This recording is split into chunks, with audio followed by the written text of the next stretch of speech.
as we Ito yung boses ng BBM serve ng the public, April 9, continue 2025 to last find year. ways Pakinggan ninyo. to keep that peace, to make that peace more permanent, to maintain that peace so that our people live a good and profitable and productive, constructive life. Ito naman yung Today's April challenges 9, may not mirror those of 2026. yesterday, Halos but pareho they rin ang test tunog. us in much the same way. Very Among these is the enduring modulated geopolitical tension that we are at observing in the Middle very East. firm. While we may stand far from the centers of conflict, we are not untouched by its consequences. Fuel prices weigh heavily on Filipino families, having been subjected the most to this scourge. In moments like these, the government Ito naman yung kanyang March 17, 2026, yung pansit speech niya. Pakinggan yung difference ng boses. Na napakahalagang trabaho. Lahat ng ibang trabaho, kailangan din kayo ang gagawa. Kayo ang yun ang sinasabi ko, kayo ang gumagawa ng tunay-tuniladang pansit para magpakain doon sa mga bisita.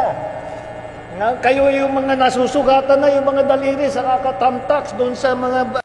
Ito yung magkahiwalay na picture niya. Noong April 9, 2026, March 17, 2026. March 17 yung nasa inyong kaliwa, April 9 yung nasa kanan. Dito sa dalawang picture na to, ito yung tenga niya. Doon sa April 9, makikita nyo, ito yung kanyang kanang tenga. April 9 yung nasa kaliwa, March 17, 2026, itong nasa kanan. Kaya close up nung this is March 17, 2026. Makikita nyo yung upper portion ng kanyang tenga.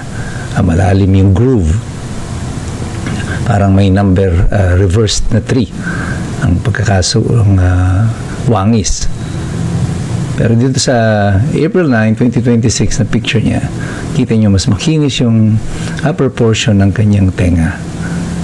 Iba na yung itsura niya. And yung earlobes niya sa ibaba, makita nyo nagkaroon ng pabilog yung sa isa pahaba. Pero mas matindi itong difference ito sa kanyang kaliwa na tenga. Yung nasa kanan, kaliwa, ito yung kanyang March 17. Ito naman yung nasa kanan, ito yung nagja-jogging siya, nagja-jumping jack sa Malacanang. Tingnan nyo mabuti ang kanyang tenga nung nakaraang linggo lang nung nagja-jumping jack siya. Ayan, makinis yung kanyang kaliwang tenga, yung upper portion. Tingnan nyo, medyo makinis yung kanyang tenga dyan. Ito naman yung March 17 niya. Ibang-iba ang itsura, malalim, maraming grooves, at wala siyang wangis doon sa una nang ipinakita. And then, ito yung mas closer na makita nyo yung side-by-side comparison. Makikita nyo may malaki talagang pagkakaiba. Siguro dahil pumayat or tumaba, hindi natin maintindihan. Pero obviously, merong pagkakaiba. Pero paano mo napaliliwanagan yung height? Ito si BBM at saka si Isko Moreno nung Marso 2026, magkatabi sila. Kita mo obviously medyo mas matangkad si Isko Moreno. Sa balikat pala makikita mo yung alignment. Mas mataas yung balikat niya. Ayan, ang closer look. And then, ayan, kita nyo, mas matangkad talagang, obviously, si Isko Moreno, probably about an inch or 2 ang tangkad niya kay BBM. Pero nung isang araw lang, matapos sila mag-distribute ng bigas, makita niyo parang halos magkasing taas na sila. Pantay na yung kanilang mga balikat, pantay yung kanilang mga ulo. Paano nangyari ito? Well, yung katawan, yung pagtaba, may papaliwanag, pero yung pagtangkad, paano natin magagawa yun?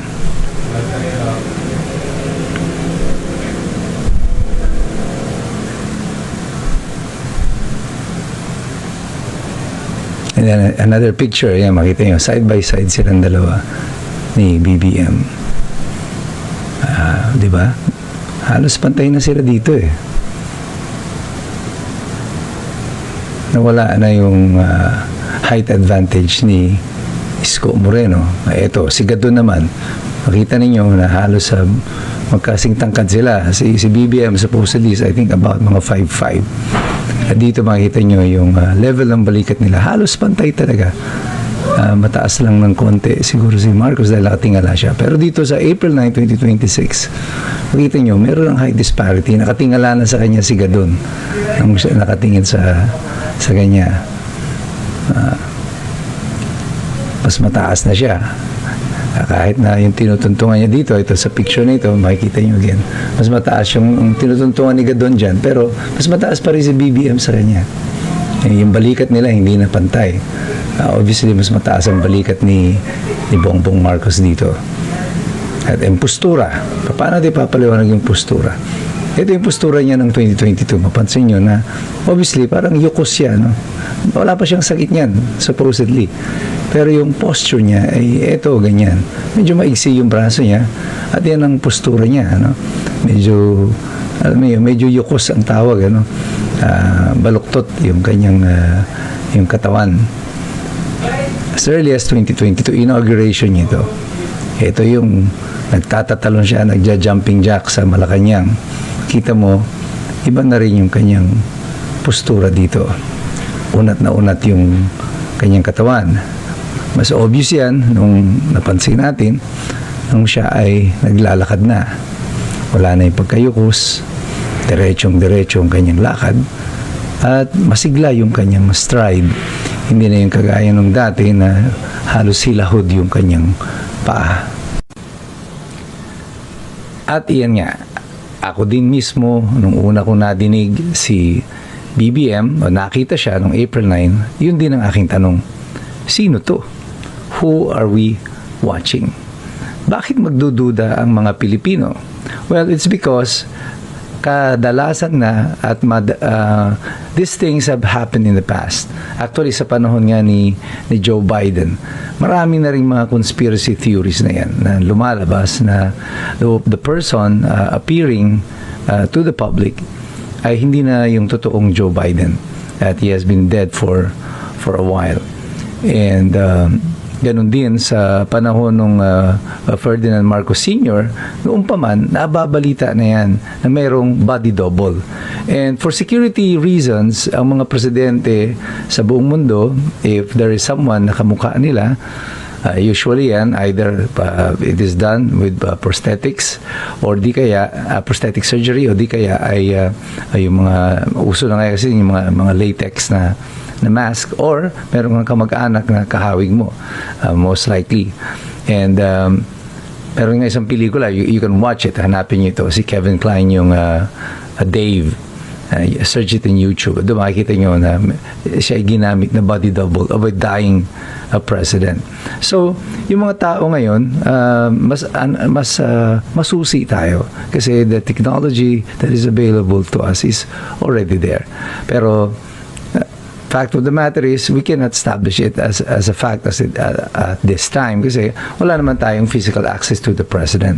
But it is important to raise this question right now, considering na parang halos imposible yata na yung taong parang hina-hina couple of months ago, and then 22 days later, biglang ang sigla-sigla na, tumatakbo, nagpo-push up, nagja-jumping jacks, nagbubuhat ng bigas. What's going on? Something doesn't add up, and something doesn't seem to be right. And the Filipino people, well, we deserve to know. Kailangan nating malaman ang katotohanan nito. And we will dig deeper into the bottom of this hanggang makakuha natin ang katotohanan. Sapagkat mahirap po talaga ang mga tao na makialam kung tayo ay walang alam. So God bless you, God bless us all. Mabuhay ang Republika ng Pilipinas.